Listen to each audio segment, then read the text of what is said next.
Donc je vais faire une courte prière. On va lire la parole de Dieu et on va prier. Ici, quand tu viens, mets-toi dans ton esprit que ça va chauffer. Amen. Moi, je n'aime pas le Dieu de l'amitié. Oh Dieu, c'est seulement un ami. Vous vous tenez, vous marchez comme des copains en train de vous parler des films. Dieu, c'est pas ça. Dieu, quand il marche avec lui, il doit te guérir. Il doit te délivrer. Et ici, la devise, si tu as mangé la sorcellerie, tu fais quoi? Et tu la vomis. C'est comme ça. Et nous allons continuer de travailler avec Dieu pour libérer le peuple. J'aimerais dire ceci, beaucoup de problèmes que nous vivons sont de sources démoniaques. Nombreux sont les problèmes que les humains vivent sont de sources démoniaques. Voilà pourquoi j'aimerais te dire ceci, que tu ne prennes pas les choses souvent avec une vision purement humaine. Vois les choses avec un regard d'un enfant de Dieu. Parce que on nous dit Dieu est esprit. Je crois en lui. J'aimerais aussi te dire que les démons sont esprits. Toute cette sphère-là qui transporte des maladies, qui transporte beaucoup de choses. Le psaume 91 en parle. Et quand tu deviens enfant de Dieu, l'autorité que nous recevons, c'est sur toutes ces choses. Vous savez, les blocages, les difficultés, les souffrances viennent de cette dimension-là. Mais ça fait bizarre pour ceux qui ont suivi le témoignage de dimanche de notre sœur, qui a été dans un état très compliqué, très difficile. Mais il a fallu juste d'une prière. D'une prière, pour ceux qui ont suivi le témoignage, quand elle est venue me voir, j'ai prié pour elle. J'ai mis l'onction d'huile avant de prier pour la bouteille d'eau. Mais cette prière seulement a suffi pour qu'elle ait une guérison sur la maladie qu'elle a portée pendant 2 ans et demi. Parce que derrière les maladies, souvent se cachent des esprits. Derrière les maladies, se cachent des malédictions. Derrière les blocages, les difficultés, la pauvreté, les souffrances. Il y a un frère que mon épouse connaît, le frère Samy. Le frère là, quand je l'ai rencontré, tout le monde l'avait abandonné. La femme était partie, les enfants étaient partis. Il avait contracté une maladie là où il avait des fissures sur le visage. Des fissures, il habite à Montreuil. Il avait des fissures sur le visage et à point qu'à un moment donné, quand il se mouchait, cette partie avait fini par se couper. Cette partie. Et donc, les médecins le traitaient, mais lui disait, pour ce genre d'infection, ça va rester avec toute ta vie. Tu seras obligé d'être sous traitement, sous traitement. La médecine a toujours un nom et toujours un traitement. Ça ne manquera jamais. Mais ils n'auront jamais de traitement sur les malédictions. Ils n'auront jamais de traitement sur les démons. Ils n'auront jamais de traitement sur les condamnations.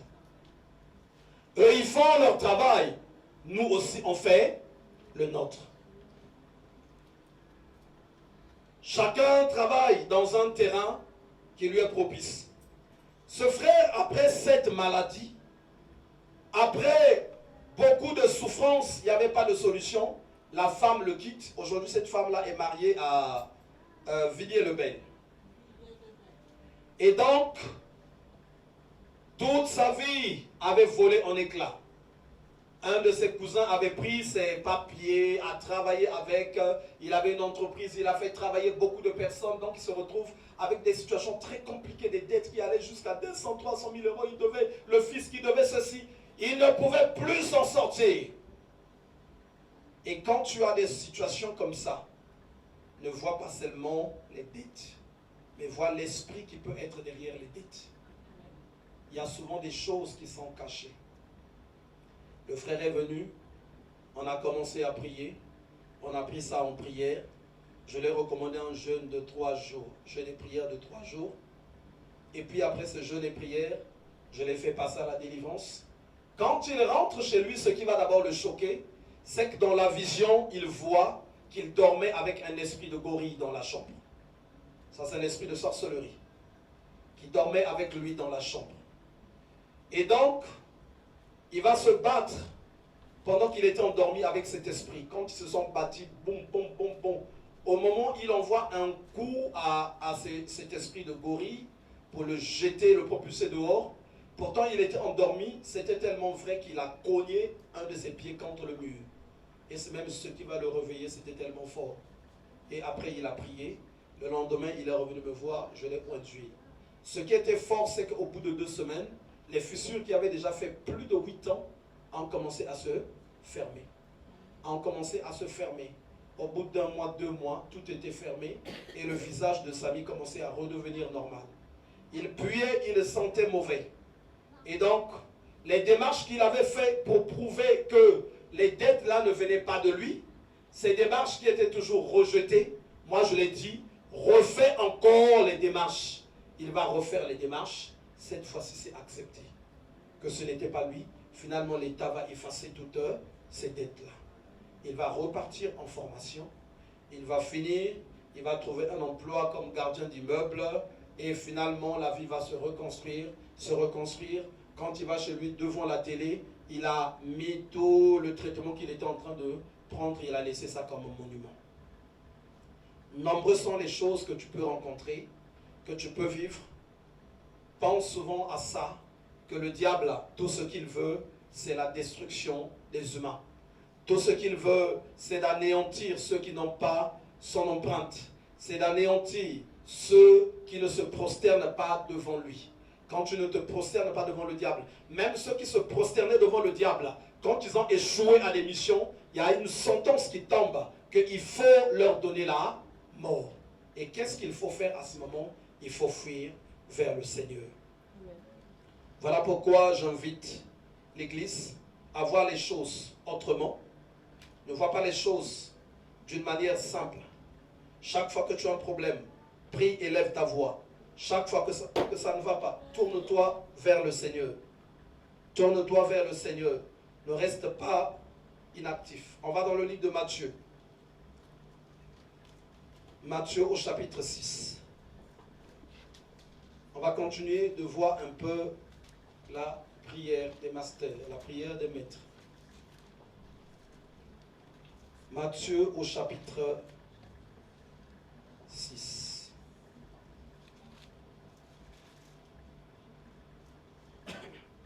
Ça fait 3 dimanches que nous parlons de ça. Je veux que tu prêtes bien attention. Ce que nous allons lire, tu as déjà lu ça. Tu es déjà passé par là. Mais la vie normalement de tout chrétien dépend en fait de ce chapitre. Si tu comprends bien, tu vas avancer avec Dieu. Mais si tu ne comprends pas, tu vas voir, tu vas beaucoup tâtonner. Ici, là, on nous parle de la vie. Et j'aimerais faire comprendre à l'Église que la chrétienté, ce n'est pas venir à l'Église. La chrétienté est une vie, est un mode de vie où tu dois être imprégné. Dans ce mode de vie, il y a des formations que le Seigneur va te faire, il y a des appels. D'abord, l'appel sur lequel j'aimerais parler encore, je parle et reparle de ça dans l'Église. L'appel, ce n'est pas le fait qu'une personne soit appelée pour aller servir Dieu, comme les gens en ont souvent l'habitude, mais l'appel, quand elle vient, c'est pour que Dieu te trouve afin que tu ailles rencontrer la meilleure version de toi. Dieu appelle Abraham quand il était Abraham, mais pour devenir ensuite Abraham. Et vous allez voir, c'est chaque fois ça dans les Écritures. C'est quand il va devenir Abraham, finalement, que la mission va venir. Mais dans les temps où nous sommes, l'erreur qui est en train de se faire, chaque personne dit, j'ai un appel, et il se précipite pour aller servir le Seigneur. Tu n'as pas été encore formé dans ton esprit, dans ta personne, et te voilà qui va commencer à rencontrer maintenant des tribulations. Il faut d'abord que dans ton appel, en acceptant que tu marches vers le véritable toi.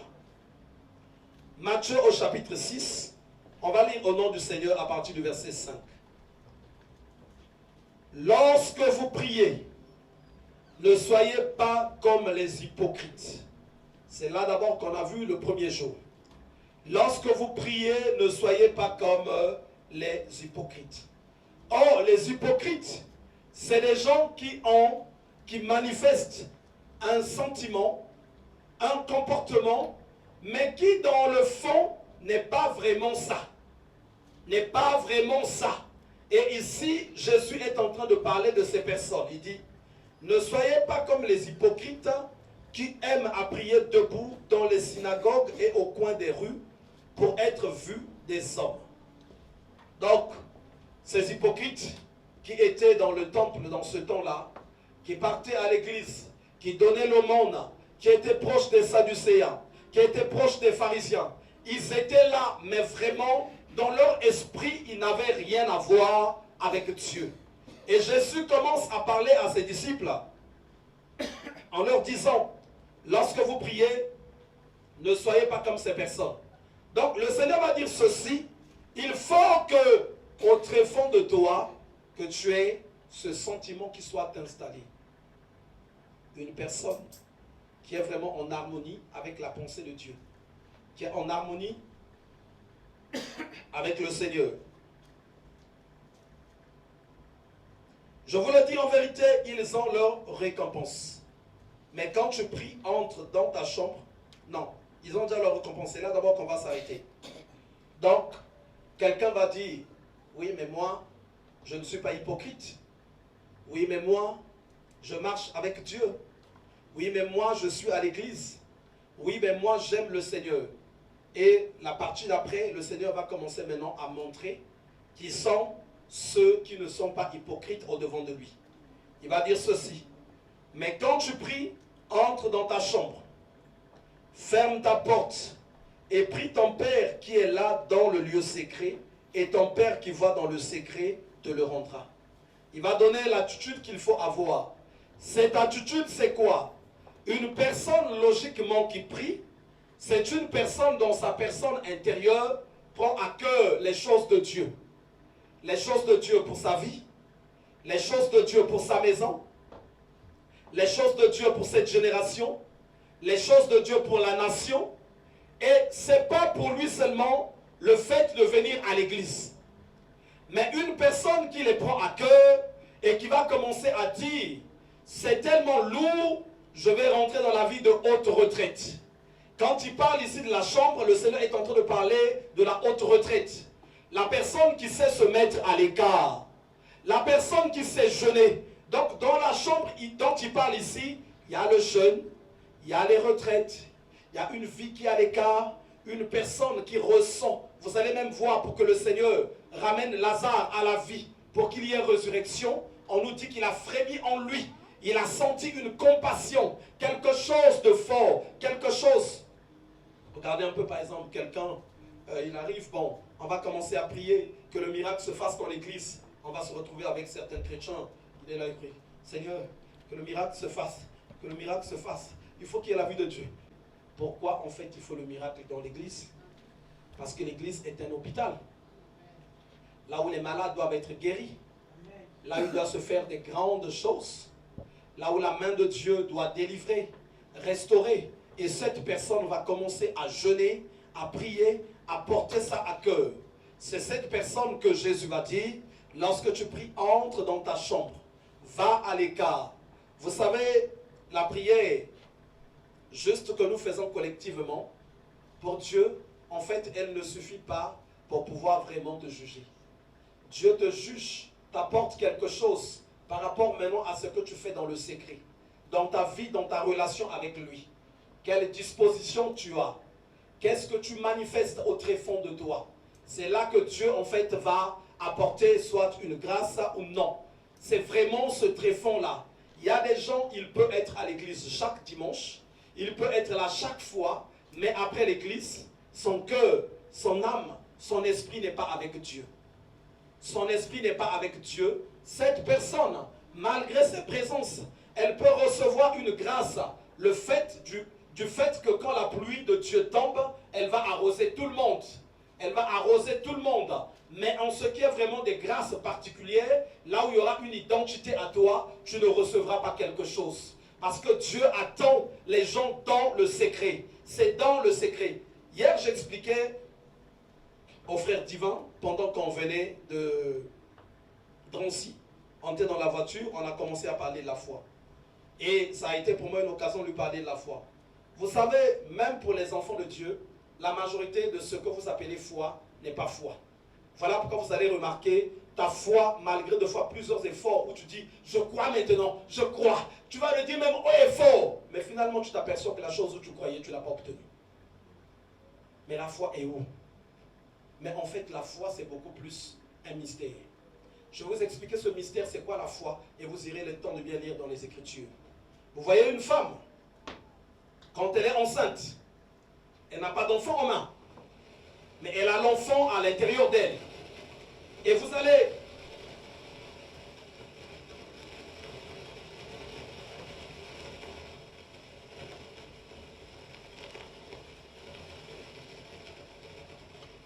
Vous allez constater, elle a l'enfant en elle, son environnement change. Elle n'a pas l'enfant en main. Vous allez constater, il y a un berceau. Vous allez constater qu'il y a des vêtements. Vous allez constater qu'elle a même déjà un prénom dans sa bouche. Vous allez constater qu'il y a un lit. Elle n'a plus le même mode de vie. Pourtant, elle n'a pas l'enfant en main. Mais elle n'est pas en train de mentir qu'elle aura un enfant. Elle n'est pas en train de mentir. Pourquoi elle n'est pas en train de mentir? Parce que la semence est à l'intérieur d'elle. Est-ce que quelqu'un me comprend? La semence est à l'intérieur de la femme. Donc elle va juste attendre le temps qu'il faut et l'enfant sera dans ses mains. Or, il y a d'autres personnes qui disent qu'ils ont la foi. Ce n'est pas la foi qu'ils ont le courage. Parce que pour avoir la foi, il faut que tu aies la promesse de ce que tu attends en toi. C'est une promesse. Regardez, Abraham a eu la foi. Mais la foi d'Abraham, le père de la foi, n'était pas juste une foi dans le vide. C'était une promesse qu'il a reçue et il a cru en cette promesse. Donc la semence de Dieu était en lui. On attendait seulement que cette semence-là puisse voir le jour. Et c'est ça qu'on appelle la foi. Je vais avoir telle chose. Oui, parce que tu l'as déjà en toi. Tu as reçu ça de Dieu. Notre relation avec Dieu, si tu lis le livre de Jérémie, le livre de Osée, symbolise comme une relation d'homme et femme. C'est ce que ça symbolise. Nous recevons la semence de Dieu. Et au travers de cette semence, je commence à proclamer la foi. Et oui, est-ce que tu peux avoir la foi d'aller réveiller les morts qui sont à la morgue? J'aimerais bien te payer même le ticket, le transport. Tu dis oui, j'ai la foi, je vais aller les réveiller. Et l'État va te coffrer. Tu vas te retrouver en prison. Parce que pourtant Dieu a bien dit, vous allez ressusciter les morts. C'est dans la Bible, oui ou non? Et oui, et la foi? Oui, si tu arrives à les convaincre, ils vont te faire rentrer dans la morgue. Ah oui, mais je viens pour venir les ressusciter. Si c'est vraiment sûr. Ah oui, c'est sûr. Oui, ils vont te faire rentrer. Mais à la fin, ça va te coûter cher. Mais celui qui recevra cette promesse vraiment venant de Dieu, si Dieu vient lui dire vraiment, vas-y, tu vas me ressusciter tel mort, cette personne partira. Quand ça a été dit à Pierre que Tabitha est mort, Dorcas, mais Pierre savait que la promesse était en lui. Cette force de donner la vie était en lui. Il est parti, il a prié, et quand il a prié, cette femme est revenue en vie. Mais ce n'est pas tout le monde qui l'a fait. Ceux qui le font, ce sont ceux-là qui ont cette chose en eux. Et la foi, pour qu'elle soit véritablement foi, il faut d'abord que tu aies cette chose. Vous savez, il y a des choses de foi que tu peux dire que tu as obtenu ça par la foi. Non, deux fois tu as obtenu ça par le courage. Il y a des choses qu'on obtient aussi par la détermination. Tu vas aussi appeler ça foi. Mais en fin de compte, la foi c'est un mystère. Si on te dit tu as la foi et qu'on te met dans la fournaise, je crois que tu vas commencer à réfléchir. Mais les compagnons de Daniel et Daniel, eux, ils avaient autre chose en eux. Ils avaient autre chose en eux. Et en revenant à ce que je disais, donc Christ va dire, lorsque tu pries, donc il nous montre la meilleure attitude que doit avoir le prière. Là, nous sommes à l'église. Nous venons rendre un culte à Dieu. Maintenant, dans ta vie maintenant, relationnelle avec Dieu, comment tu la vis? Comment tu la vis? Est-ce que tu portes les choses de Dieu vraiment à cœur? Est-ce que tu es une personne qui développe cette relation d'aller à l'écart? Là, c'est Jésus qui commence à enseigner sur la prière. Il dit, mais quand tu pries, entre dans ta chambre. Donc, mets-toi à l'écart. Regardons ce que va dire ce chapitre. Entre dans ta chambre, ferme la porte et prie ton Père qui est là. Qui est là. Ça veut dire que Dieu habite là-bas. Là-bas dans le secret. On nous dit qui est là. On nous montre une demeure. Une demeure. Il y a des gens qui disaient souvent l'adresse de Dieu. Jérémie 33 à toi. C'est ça, non? Invoque, moi je te répondrai. Non, ça c'est pas l'adresse de Dieu. L'adresse de Dieu c'est ce chapitre-là. On te dit qui est là. C'est là-bas. C'est là-bas qu'il habite dans le secret. Donc pour voir Dieu, il faut que tu apprennes à développer cette relation, à aller dans le secret avec Dieu, aller dans le secret avec Dieu, le jeûne, la prière, les retraites. Pendant que dans ta maison les gens dorment, toi tu es à l'écart avec le Seigneur, tu es en train de payer le prix, tu es en train de parler avec lui. Qui vient nous montrer le chemin d'abord, c'est Christ. C'est lui qui commence avec cette relation. Les Écritures nous disent que chaque soir il était à la montagne. Mais pourquoi il était à l'écart? Pourquoi il ne partait pas avec les apôtres? On voit seulement un moment, il les a emmenés. Il les a emmenés avec Pierre, Jacques et Jean au temps de la transfiguration. Mais souvent, il allait à l'écart parce que Dieu dans sa nature, il aime habiter dans le secret. Voici, je vais l'attirer vers le désert afin de parler à son cœur. Christ qui connaît les choses, pendant qu'il se fait baptiser, après, pour développer cette relation, cette harmonie avec Dieu, les Écritures nous disent qu'il a été conduit par l'Esprit dans le désert. Donc il part dans le désert. Quand le combat va se faire, après il est écrit, les anges de Dieu vinrent à son service. Quand tu n'as pas encore commencé à développer le secret avec Dieu, la marche n'a pas encore commencé. Elle n'a pas en fait commencé.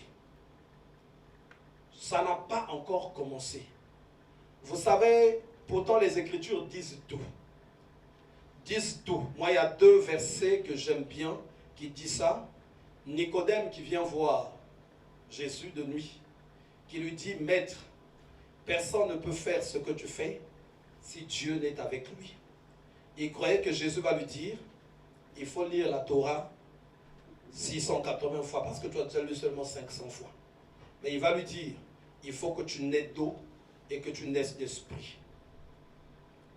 Il faut que tu naisses d'eau et d'esprit.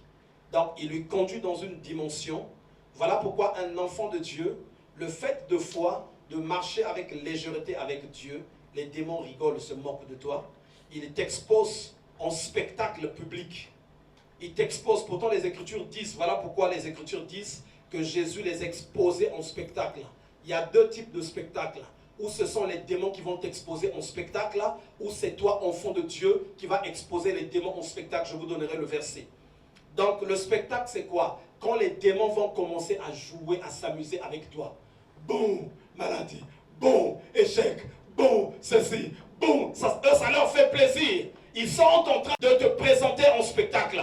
Et toi aussi, comme Christ, si Christ devient formé en toi, c'est toi maintenant qui commences maintenant à les mettre en spectacle.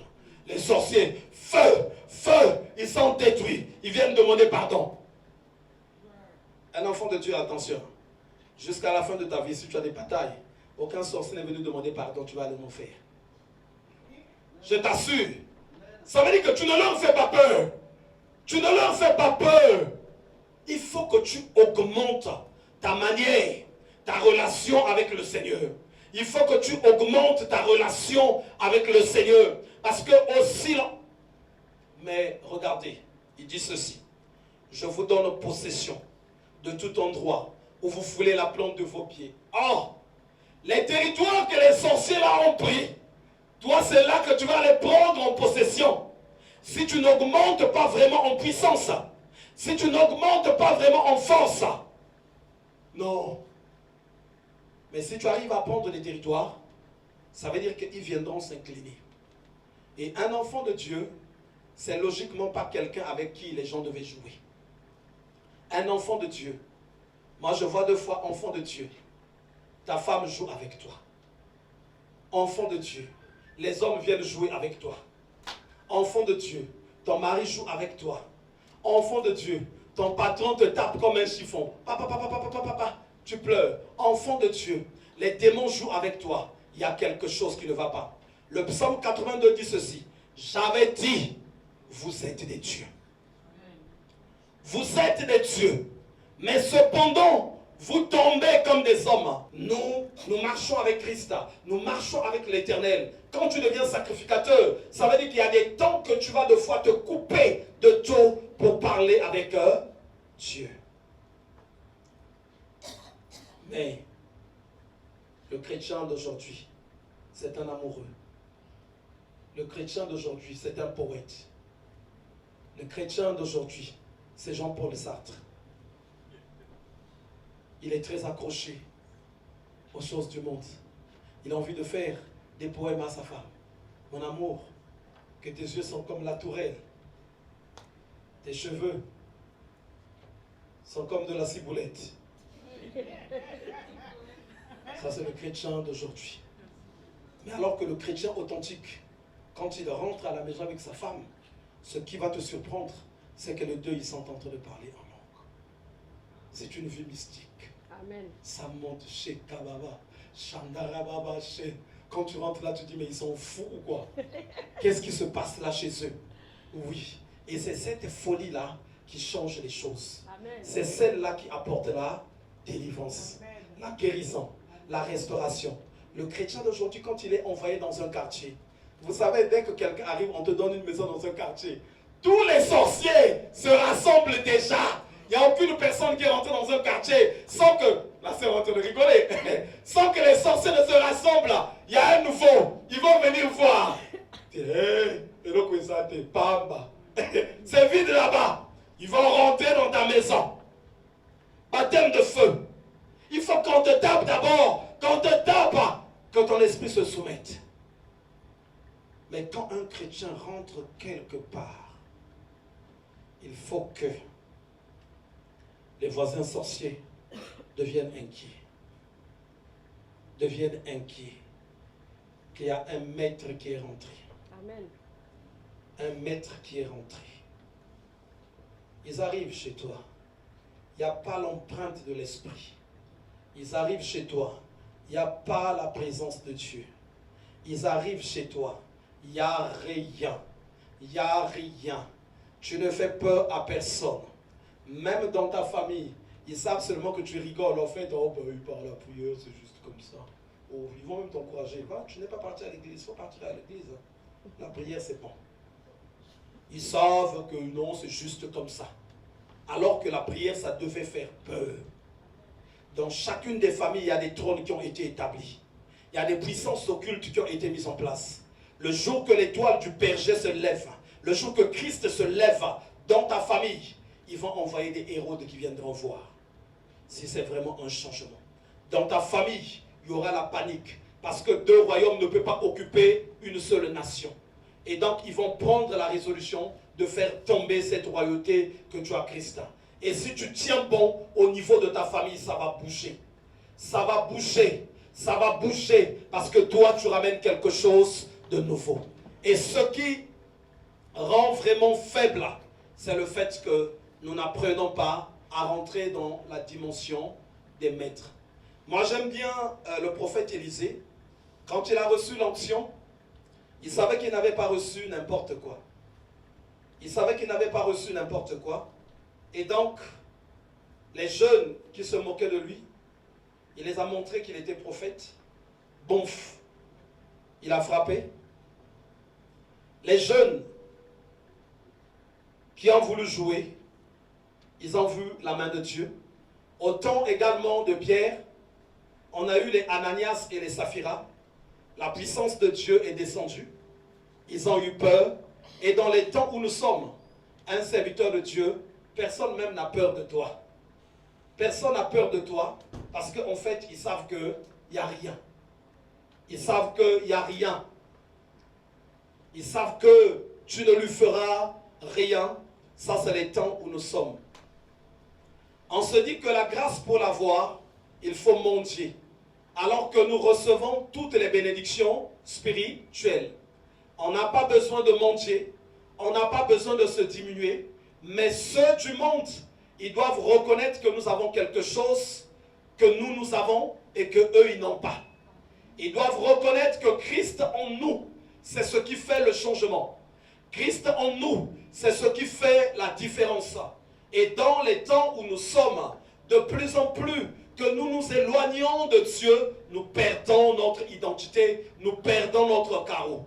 Et Jésus, c'est là qu'il va commencer à enseigner à ses disciples. Il dit, ne soyez pas comme les hypocrites. Ils ont une récompense, ils ont un salaire. Et le salaire qu'ils ont, c'est les prières non exaucées. Le salaire qu'ils ont, c'est qu'ils ne voient pas la main de Dieu. Le salaire qu'ils ont, c'est qu'ils n'obtiendront pas ce que d'autres personnes obtiennent.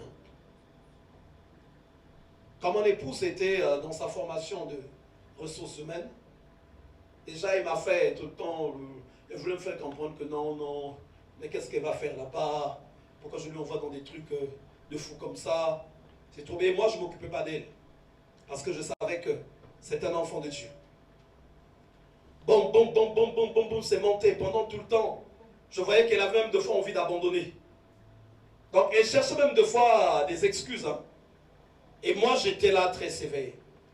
Mais le plus fort, c'est que c'est quand on arrive au temps de stage. Au temps de stage, tout son centre, ils ont obtenu leur stage sans elle. Et un enfant de Dieu qui n'est pas avec Dieu, tu vas commencer à paniquer. Tu vas commencer à aller toquer toutes les portes. Tu vas être dans tous les états. Et je voyais, son regard était fixé vers moi. Parce que le maître, le chef de la famille, c'est moi. Le patron, c'est moi. Et quand tu es un homme, tu dois veiller à ça. C'est toi qui dois être le patron. Parce que Dieu a dit, l'homme est le chef de la femme. Ça ne se négocie pas, ça ne se demande pas. Chaque homme qui commence à dire à sa femme, Dieu a dit, soyez soumise. Ça veut dire qu'il a perdu ça. Ça ne se demande pas. Ça se voit naturellement. Et c'est Dieu qui t'occupe de t'équipe de cette autorité. Ça montait, ça montait, ça montait. Mais nous avons un Père. Et quand tu ne sais pas développer ta relation avec Dieu, tu vas vraiment taper à côté. Tu vas taper à côté. Quand tu développes ta relation avec Dieu, il y a des choses qui ne te feront pas peur. Et quand on arrivait à quelque chose, tout le centre, il a passé dans un grand centre, Next, qui appelait, mais hôte, parce que quand tu n'as pas ton stage, tu ne peux pas passer ton titre. Mais hôte, ça avançait. 5 jours, 4 jours. Donc c'était vraiment la fin pour elle. Je suis parti dans la présence de Dieu. Et ça, nous les hommes, c'est ça qui doit faire la différence dans nos maisons. Josué dit, moi et toute ma maison, nous servirons l'Éternel. Les hommes doivent beaucoup chercher la face de Dieu. C'est ce qui va même te valoriser auprès de ta femme. Ce n'est pas les vêtements. Elle va voir même des hommes qui ont plus de vêtements que toi. Ce n'est pas les voitures. Elle va voir même des hommes qui ont des rôles. Ce n'est pas les maisons. Il y a toujours quelqu'un qui a plus que nous. Amen. Mais la différence va se faire à la puissance qui est en toi, à la présence de Dieu en toi. Je suis parti dans la présence de Dieu. Je suis revenu avec le nom de l'entreprise. Je suis sorti de la prière. Arrête avec ta prière là. Oh merci Seigneur Jésus, tu nous as gardé toute la maison. Merci, on s'est réveillé. Amen. Tu vas aller en enfer. C'est pas une prière ça. Amen. Il faut vraiment aller dans la présence de Dieu. Il faut vraiment aller dans la présence de Dieu. Je suis sorti de la présence de Dieu. Je lui ai ramené l'entreprise. Je lui ai dit, voilà l'entreprise que Dieu m'a donnée pour aller passer ton stage. Et quand elle a entendu ça, vous savez, les anges de Dieu ont dit à Abraham qu'à cette même époque, Sarah, ta femme, tombera enceinte. La parole de Dieu déclare que Sarah avait ri. Quand elle a entendu ça, ça n'allait pas. Le lendemain, je l'ai mis dans la voiture, direction cette entreprise. J'ai dit, va rentrer là-bas pour donner ton CV. Et moi, je ne savais pas ce qu'elle avait vu. Ce jour-là, c'est moi après, elle m'a dit, elle a vu, c'était la mort. Elle n'a jamais cherché de stage dans sa vie. Elle part maintenant, elle est abandonnée. Qu'est-ce qu'elle va aller dire dans ce bureau-là? Elle est rentrée dans le bureau, ils ont parlé, elle est revenue avec le sourire. Et quelques jours après, elle a commencé le stage là-bas. En dehors de ce qu'elle a fait en ressources humaines, qui avait la partie paye, il fallait maintenant qu'elle apprenne toute la comptabilité. Mais pendant qu'elle était en stage, tu ne seras pas ici. Ici, laissez-moi tranquille.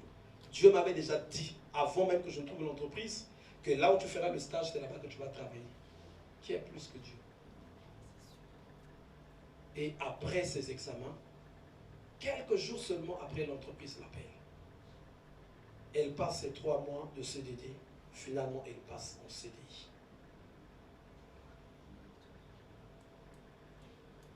Et là, elle est devenue comptable. Et notre enfant pensait que comptable, c'est compter tout l'argent de la France.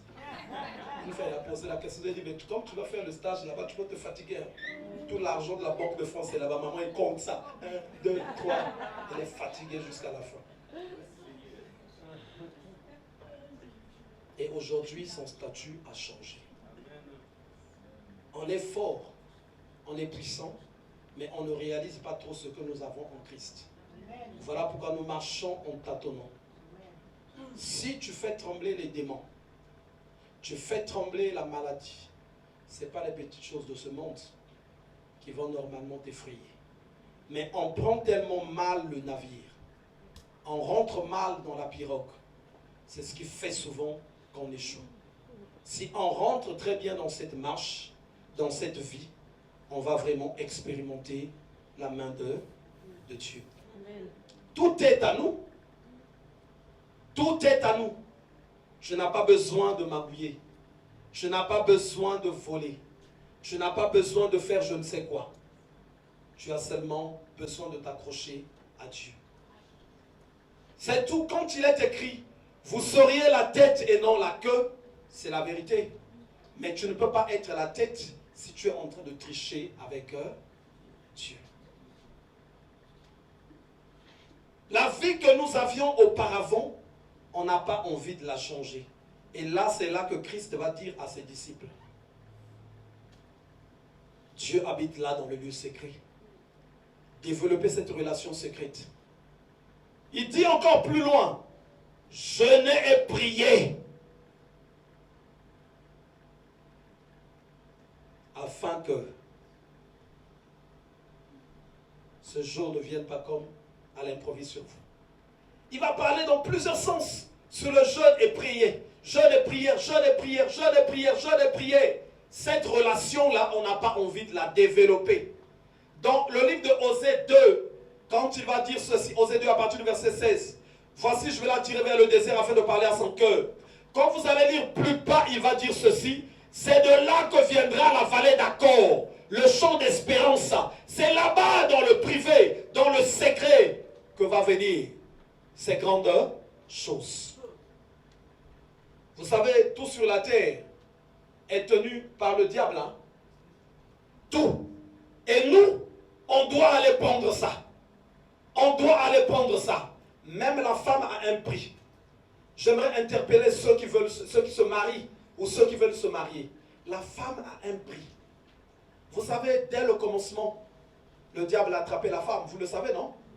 Il a attrapé la femme. Hein? Tu veux vivre heureux dans ton mariage?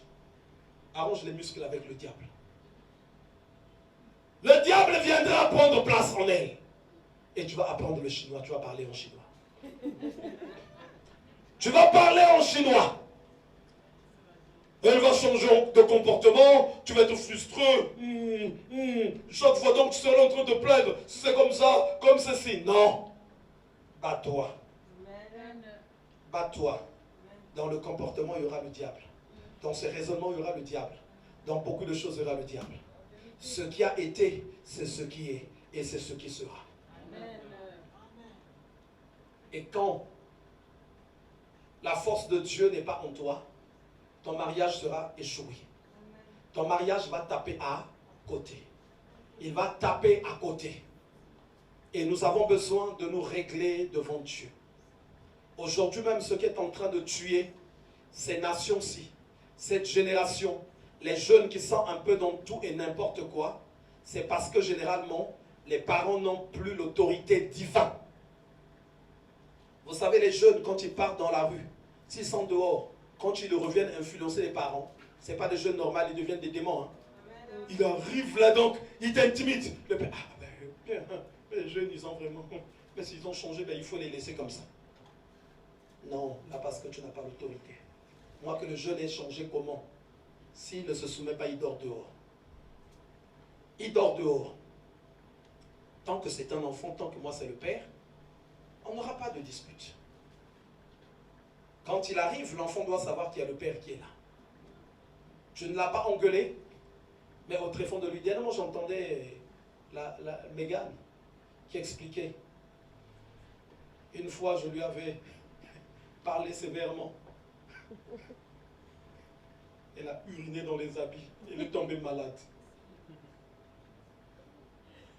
Ah oui. Pourtant, je n'ai pas crié. Je l'ai fait asseoir. Je lui ai dit, toi, tu fais attention. Comme ça, comme ça, comme ça, si ça se répète. Attention à toi. Bouf, elle est tombée malade. Parce qu'on n'est pas des amis. Et c'est comme ça. Et les parents d'aujourd'hui, il y a quelque chose qui n'ont plus. Vous savez, le diable aime bien les enfants. Il sait qu'à partir des enfants, il va renverser l'autorité dans la maison. Ou c'est les enfants, ou c'est la femme. Or que quand l'autorité se renverse, le diable prend place. Pour que l'autorité soit en place aussi, ne te bats pas avec les coups. Si tu te bats avec les coups, ça veut dire que l'autorité est déjà renversée. Mais c'est avec la bouche et ta présence qu'on va reconnaître l'autorité. Tu vas parler et les choses vont se faire normalement. Et ce qui nous fait échouer au milieu de tout ça, c'est parce que nous ne voulons pas vraiment prêter notre oreille. Vous savez, Jésus n'est pas venu parler d'autre chose, il est venu parler des puissances démoniaques. On va lire rapidement avant de passer à la prière. Vous allez bien comprendre, on revient sur Matthieu au chapitre 6. Voilà pourquoi il va commencer à enseigner profondément ses disciples. On va maintenant venir dans la partie qui vient après, à partir du verset 9. Voici donc comment vous devez prier. Alléluia. Ça, c'est la partie que certaines personnes viennent, surtout ceux qu'on aime bien, surtout ceux qui viennent du catholicisme. Notre Père, qui es aux cieux, que ton nom soit sanctifié. Ah, les gens aiment ça, parce qu'il sait même quand il a pris sa bière, il a pris sa dose de whisky, il n'aura rien d'autre à faire que faire cette récitation.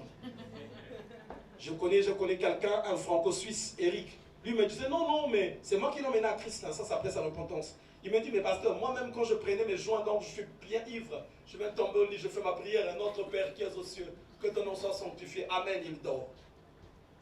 Mais c'est pas ça. C'est un enseignement. Si c'est comme ça qu'on devait prier, vous devez voir chaque fois les apôtres qui ont continué l'église, qui ont été éclairés par l'esprit.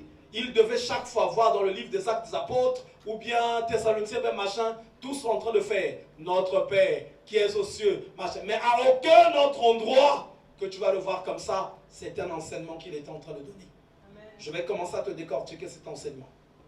Le Seigneur me parle. Il y a une puissance de sirène qui va quitter ce lieu. Amen.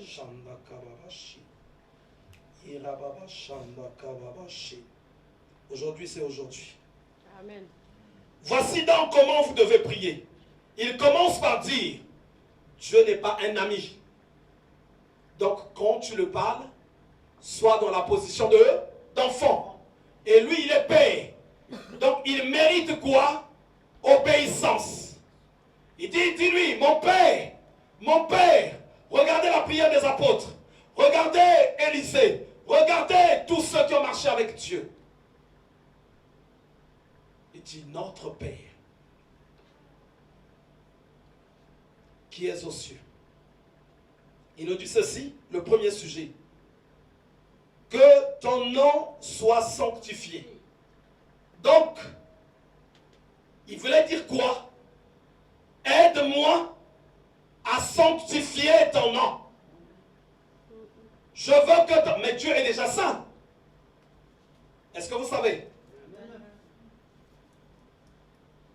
Mais il va dire à Moïse, tu n'as pas voulu sanctifier mon nom. Tu n'entreras pas en terre promise. Parce qu'il y a des actes que nous devons poser qui vont sanctifier le nom du Seigneur. Tu poses un acte et les gens tombent au sol en train d'adorer. Waouh, il n'y a que Dieu qui peut faire ça. Que ton nom soit sanctifié. On nous dit après, que ton règne vienne. Donc, quand on recherche le règne de Dieu, or le règne de Dieu ne peut pas venir sans bataille. Donc, dès le début, le Seigneur commence à parler du combat. Parce que si nous voulons que le règne de Dieu vienne, ça veut dire qu'il y a un autre règne qui doit être détruit. Amen. Un autre règne.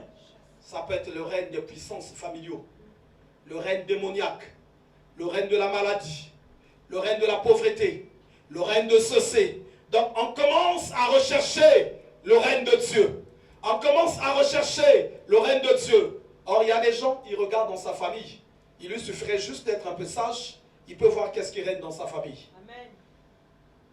Or, quand la délinquance s'assoit au milieu des enfants, est-ce que là on peut parler du règne de Dieu qui est dans la maison? Non.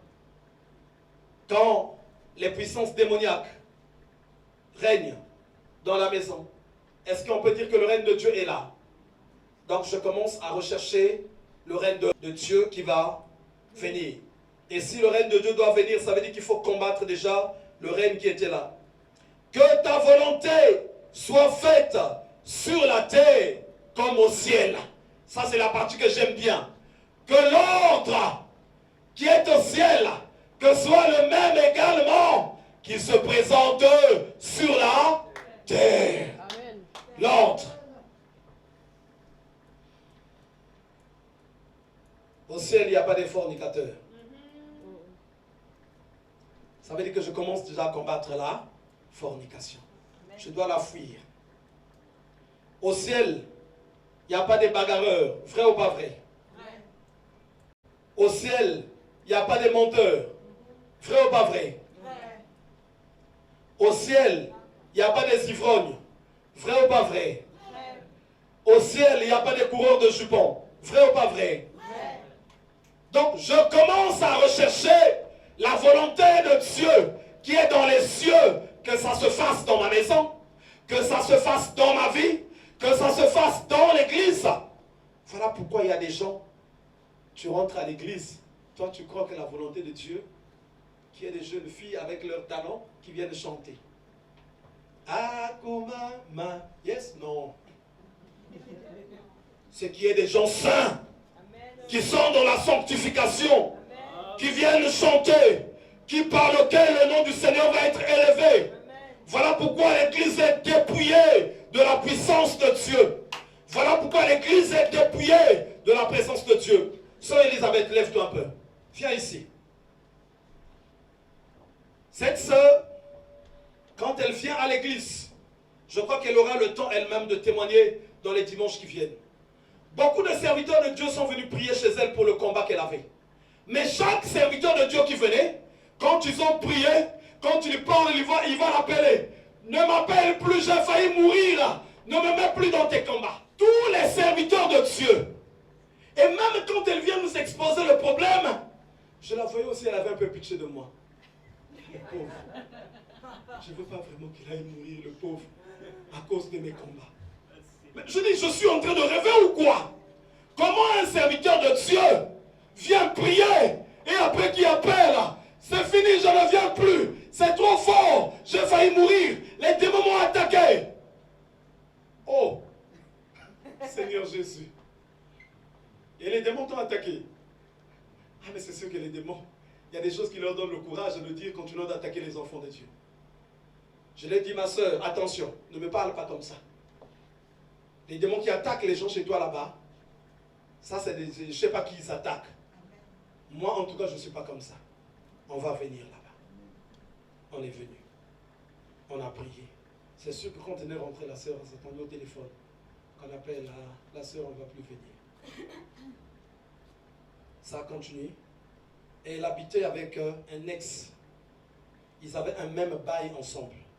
qui lui montrait tous les kung-fu mystiques, tous les kung-fu sataniques.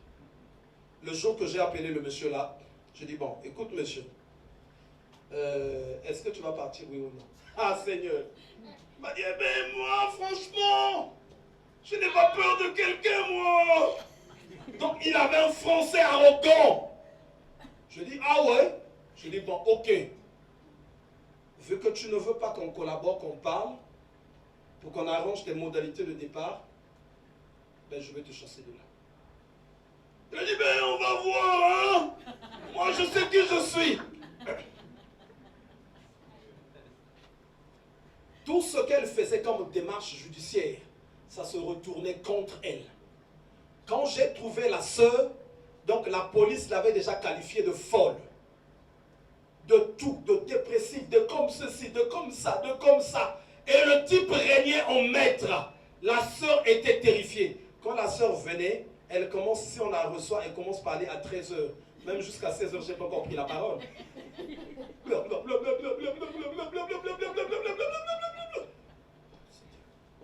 y a des choses que je n'entendais plus. Jusqu'à ce qu'elle finisse, je dis, je peux parler maintenant. Oh oui. Et aujourd'hui, quand je la vois, je suis vraiment béni. Amen. Ce que Dieu a fait dans la vie de ma soeur. Et dans cette bataille-là, jusqu'à ce qu'on soit parti en justice, le jour qu'on se retrouve au tribunal, avant qu'on aille même, je sortais de la présence de Dieu, j'ai vu un jugement qui s'était fait trop fort. Et je savais qu'on partait dans la victoire. Il y avait moi, il y avait mon épouse, il y avait également l'ancienne Dorothée, je ne sais pas si Jared était là. Voilà. Quand on arrive, l'avocat du monsieur, quand tu vois seulement l'avocat là, toi-même, tu fuis. Il est rentré avec arrogance, en train de tourner. Il engueule même les magistrats. Les gens qui avaient témoigné contre elle, j'ai jamais vu un dossier comme ça. Ah là, le dossier. Qu'elle était folle. Notre avocat à nous m'a dit, ben, va dire à ta soeur, de toute façon on pourra faire appel. Ça veut dire qu'on avait perdu le procès. On pourra faire appel. Donc tout ce qui était possible pour couler le monsieur, mais on a bien travaillé ça dans la prière. Spirituellement on l'a tapé. Et maintenant physiquement aussi, l'avocat avait des dossiers donc pas possible. Notre avocat à nous perd courage déjà en voyant ce dossier-là. Il dit, non, il dit, ayez courage, va fortifier ta soeur, parce qu'en tout cas. Mais, vers 18 h, dans ma boîte mail, on a gagné le procès. Amen. On a gagné le procès, malgré tout ce qu'ils avaient. On a gagné le procès. On a gagné le procès. Déjà, pour que le dossier soit recevable, il fallait qu'on ait un papier du service de la police, je ne sais pas de quoi là. Ils étaient à Argenteuil. Quand on appelle, il n'y a pas de place avant le procès. Et on a cherché une personne dans le privé qui nous a reçus. Quand on arrive, papa, il nous reçoit. Et la sœur était entendue. À la fin, quand elle facture comme ça, elle dit, allez-y, ne payez pas. Ça, c'était déjà le premier signe. Ne payez pas, allez-y. Un cabinet privé qui nous dit, allez-y, ne payez pas.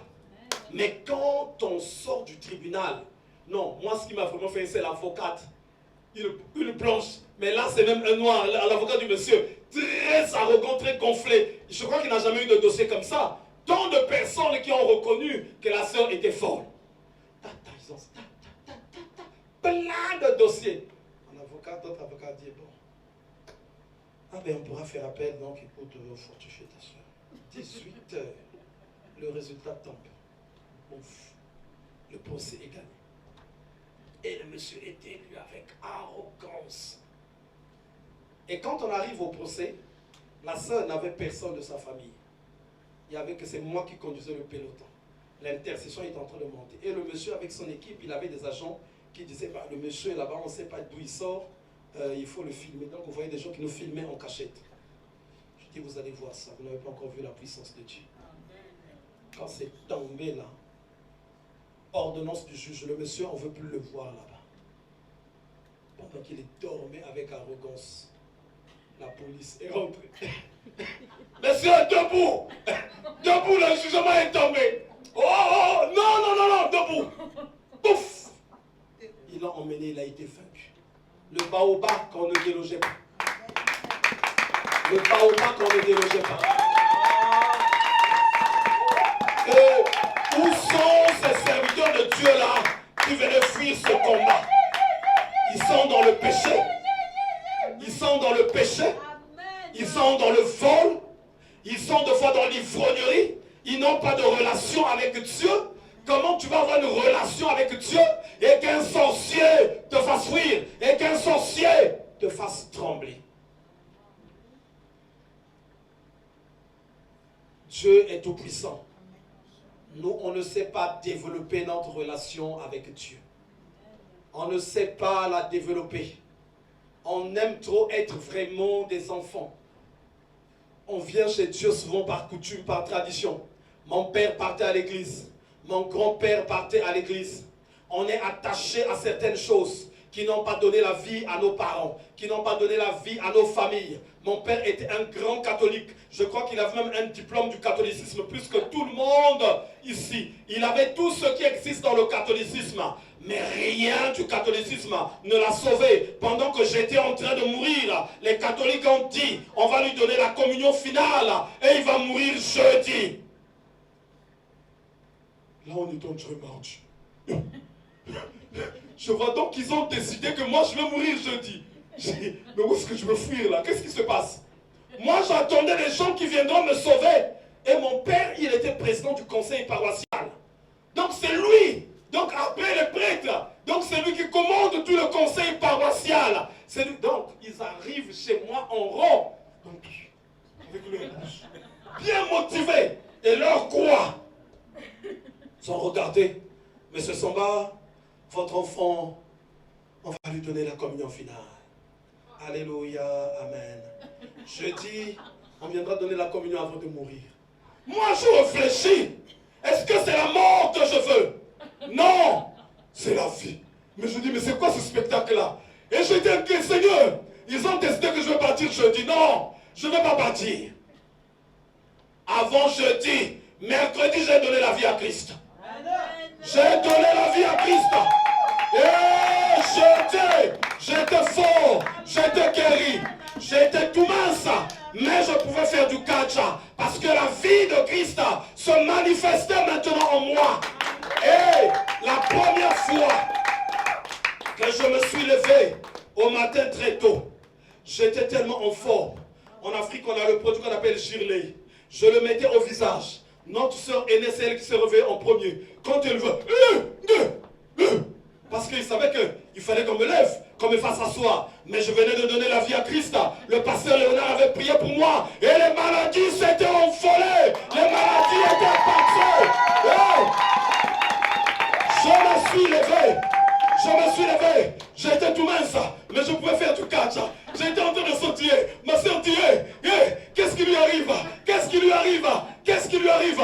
Pourtant, les dieux de mon père, ni de ma mère, n'avaient pas fait quelque chose. Mais mon père commençait à dire, ces personnes-là, c'est des magiciens. C'est des magiciens. Mais ton Dieu à toi, les fétiches et autres, ne m'ont pas délivré. Donc on devait m'enterrer. Et le Dieu de la Bible ne veut pas qu'on t'enterre. Le Dieu de la Bible veut que tu sois guéri.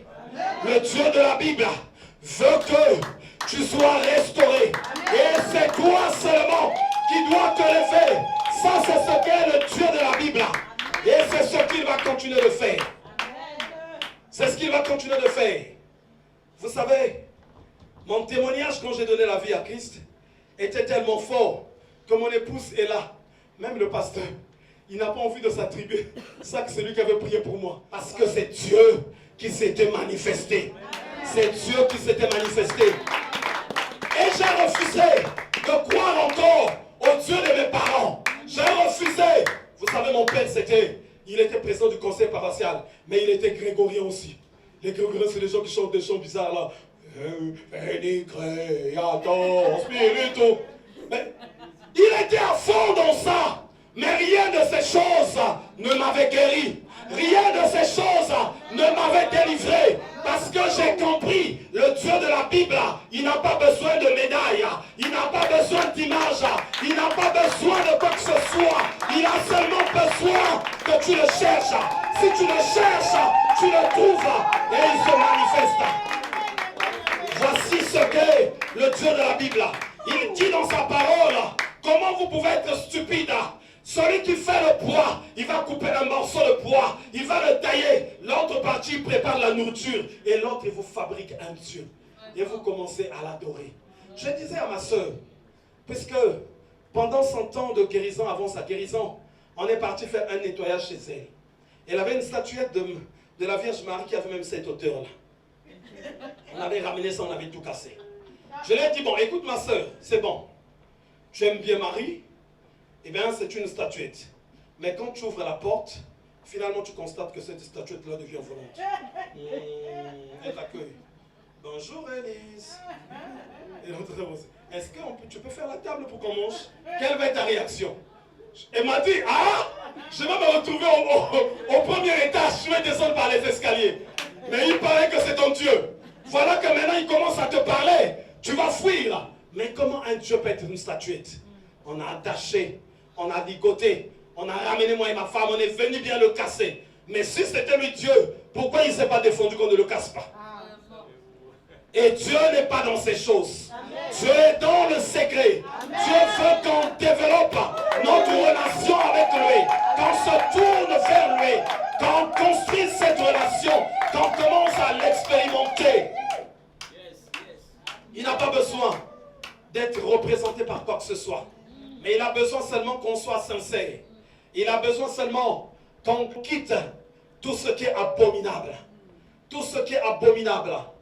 On est parti à la veille de la grande sœur de l'ancien calice qui était décédée à Cergy. Et il y avait une des amies de sa sœur qui prie quelque part dans une église en bas. Qui prie au rez-de-chaussée. Et donc, cette dame avait connu une situation compliquée. Elle était en train de mourir là-bas à la veillée. Et c'était la panique. Il faut appeler les pompiers. Il faut, et l'ancien Calix va dire, non, il y a le pasteur qui est en train d'arriver avec son équipe. C'est pas la peine d'appeler les pompiers. Mais eux, ils étaient dans tous les états. On est arrivé, elle était en haut, dans une chambre qu'ils ont mis. On est monté, j'ai prié, j'ai chassé la mort, chassé les puissances de la mort. Bouf. La sœur s'est rétablie.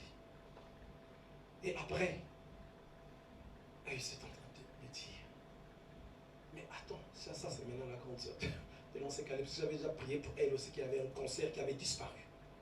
Qui commence, la sœur Françoise, qui commence à dire, ah mais lui, comment il fait? Il dit seulement des paroles et tu es guéri. Il n'aime pas seulement, oui, mais parce que non, Dieu n'a pas besoin de donner quelque chose. Il ne va pas te donner un morceau de verre, un morceau de fer, un morceau de bois. Il a dit, vous allez imposer les mains aux malades. Et les malades seront guéris. Mais notre mystère à nous, c'est de développer notre relation avec Dieu. Des fois, les gens refusent de développer leur relation avec Dieu. Ça ne va pas trop. Regarde dans ta maison. Qu'est-ce qui peut empêcher la gloire de Dieu de se manifester? Regarde, qu'est-ce qui bloque la puissance de Dieu? Surtout les enfants de Dieu, on vous ment beaucoup. Il y a beaucoup de choses. Il y a même l'eau du sang de Jésus. Un nettoyage qu'on est parti faire avec mon épouse. L'eau du sang de Jésus. Donc ça veut dire qu'on a extrait le sang de Jésus. Après le sang là est passé dans le laboratoire, puisque dans le sang il y a de l'eau. Il est passé dans le laboratoire. Ils ont retiré l'eau là et ils ont fabriqué maintenant du sang de Jésus qu'ils vendent. Savon nettoyeur qui conduit au ciel. Quand tu utilises ce savon là, toi quand tu finis de te laver, tu te retrouves au paradis. Et ces choses-là, les chrétiens aiment acheter ça. Ils aiment bien les choses comme ça, mais qui ne les guérit jamais. D'abord, avant que je ne prie pour l'église, on va prier pour ces choses-là ici. On va envoyer le feu d'abord. Ces choses qui ne guérissent pas. Les chrétiens aiment beaucoup ça. On arrive dans vos maisons, ils marchent de ceci, machin, ça, tout ça. Chapelez, comme ceci. Amenez-moi une chaise, on va commencer à poser ça. On est parti visiter une sœur qui avait des problèmes. qui avaient des situations difficiles. J'étais dans l'équipe.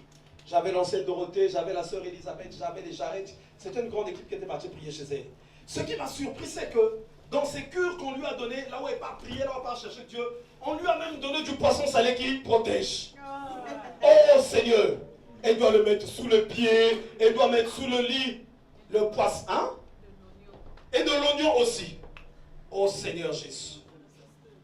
Il faut mettre le poisson salé devant la porte. Il faut le mettre dans les chaussures. Ça, c'est la serviette qui enlève les malédictions. Te conduit droit au paradis. Hein? On va d'abord prier pour ça aujourd'hui. Ça, c'est les pommades pour devenir un ange. Dès que tu as ça, tu deviens un ange céleste.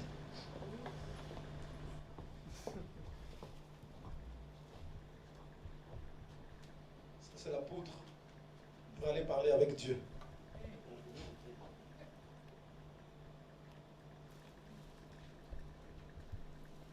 Ça. Aujourd'hui, là, ça, c'est des cures. Et les enfants de Dieu aiment ça. Ça, là, quand tu peignes les cheveux, ça pousse beaucoup. Le peigne.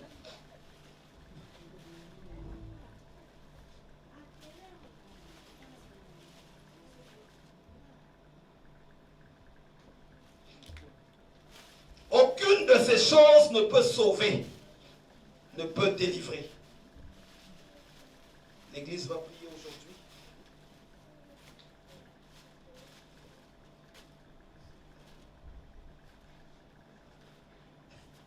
Ah Seigneur.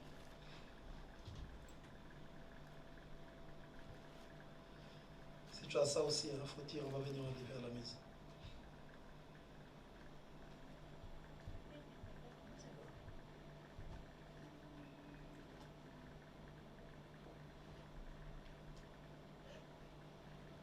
C'est le sang de Jésus, la vie sang de Jésus. Qu'ils ont changé au laboratoire.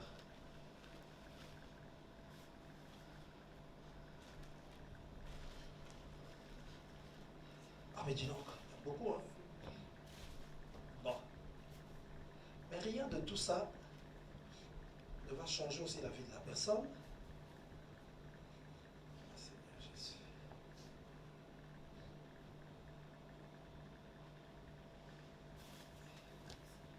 Il y a un gobelet qui manque là. Gobelet de sel. C'est dans un autre sac, on dirait. Bon, j'espère que quelqu'un aussi n'est pas venu voler ça. Et que moi, je suis tellement habitué à ça.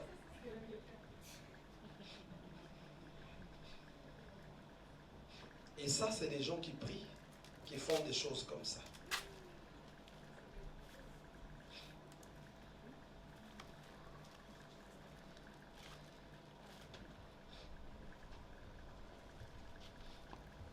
On va prier, tu vas te lever avec moi. Tu vas indexer ces choses. Tu vas diriger ta main vers ces choses. Tu vas dire au nom de Jésus.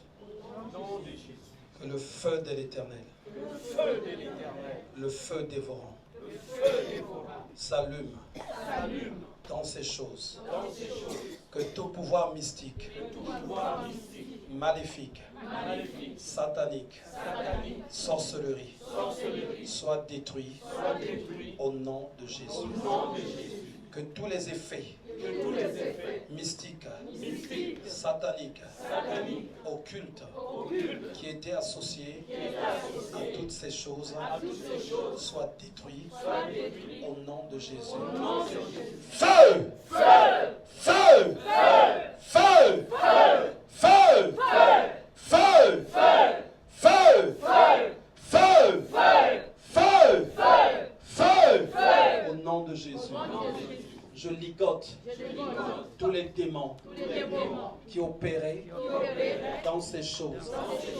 Je les rends inactifs. Je les envoie dans les lieux arides, dans les puits les plus profonds de l'abîme. Je dissocie les malédictions qu'ils ont envoyées à la personne qui s'est fait avoir, à la personne qui a été trompée. Nous brisons les malédictions, les condamnations associées à toutes ces choses dans le nom de Jésus.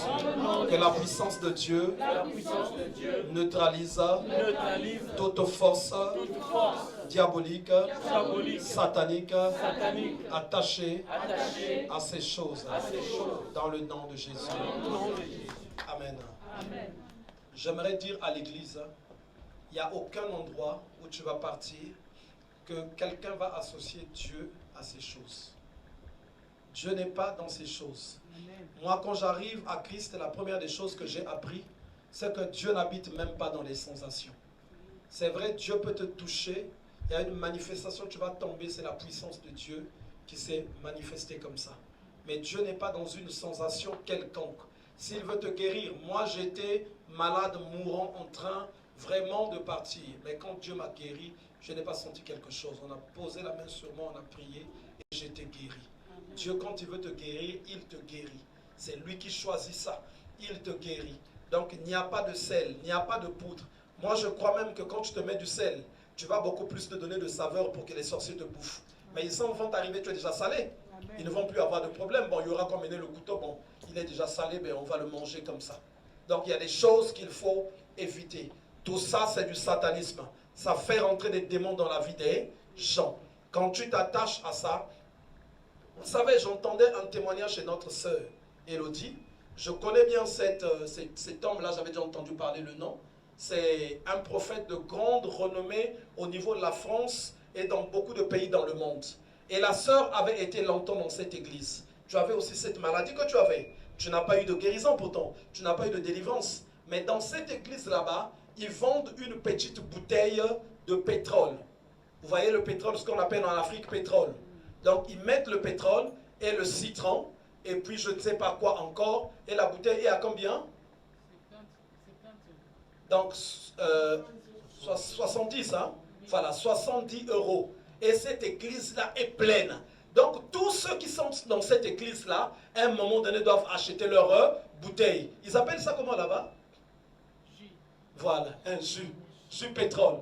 Donc même, il y a quelqu'un qui a beaucoup été à côté de la sœur qui disait, mais la sœur, elle ne sentait que maintenant du pétrole. Elle était même prête maintenant à mettre ce pétrole-là dans le foufou même. Donc ça l'avait tellement honté. Quand tu es en train de marcher, il faut avoir sa bouteille de pétrole. Mais moi, je me demande comment ce monsieur ne se fait pas arrêter. Parce que la sœur m'a dit que ça se voit même jusqu'à par DHL. Quand on voit ça, ça va partout dans le monde. 70 €, cette bouteille de pétrole. Mais ça va même te tuer. Et la sœur me parlait d'un enfant qui a grandi là-bas, à qui même cette bouteille-là, on le lui mettait même dans les oreilles. Et cet enfant, jusqu'aujourd'hui, est en très mauvaise santé à cause de ce pétrole-là.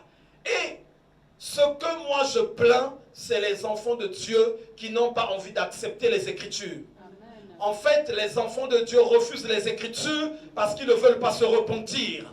Et comme ils ne veulent pas se repentir, ils disent, ben moi je ne vais pas me repentir, je veux juste acheter. Et donc il va venir, il va juste donner de l'argent pour prendre cette chose. Et c'est comme ça que l'ennemi passe. Dieu n'a pas besoin qu'on vienne acheter quoi que ce soit. Ce qu'il veut, c'est qu'on se repente afin qu'on expérimente sa main. La sœur a pourtant traîné avec sa maladie. Ça n'a pas donné quelque chose. Et quand tu rentres dans un cycle comme ça, ça ne s'arrête plus. Tu es tombé dans un cercle vicieux. Tu vas continuer. Mais quand elle a été invitée, vous entendez son témoignage, le 31 décembre, là où il n'y a pas de jus, vu qu'il n'y a pas de jus pétrole ici, là, elle disait même dehors, je ne viendrai plus. D'abord, c'est trop loin. Mais le Seigneur l'a guéri sans ces choses. Amen. Dieu a étendu de sa main. Aujourd'hui, on va prier. Si tu as ces choses chez toi, il faut m'appeler, on viendra prendre ça. Ces choses-là que tu vois ici, ça ferme le ciel. Quand tu as ces choses, tu crées un contrat. Ton esprit et les démons créent un contrat. Il crée une alliance. Les poudres souvent que les femmes ont, il faut mettre dans l'eau quand je te lave, pour que les hommes puissent t'aimer. Dès que tu utilises cette poudre-là, ton esprit va créer une alliance avec les sirènes. C'est automatique. Chaque chose qui est porte-bonheur, chaque chose qu'on t'emmène dans ce sens-là, ça ouvre les portes au pacte diabolique.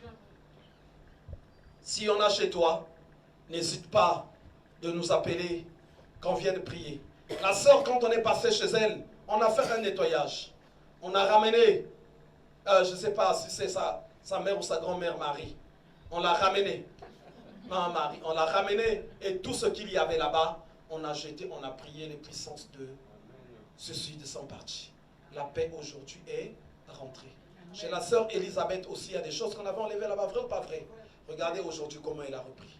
Regardez les joues. C'est comme si on les a posées. Sois béni vraiment, ma sœur. Aujourd'hui, dernièrement, elle me disait, waouh, comment je suis devenu calme. Comment je suis devenu calme. Ça, c'est le Seigneur qui se manifeste. On va prier pour l'église. S'il y a un démon caché en toi aujourd'hui, en tout cas, il va sortir. Tu vas le voir. J'aimerais que l'ancienne Dorothée vienne enlever ces choses rapidement.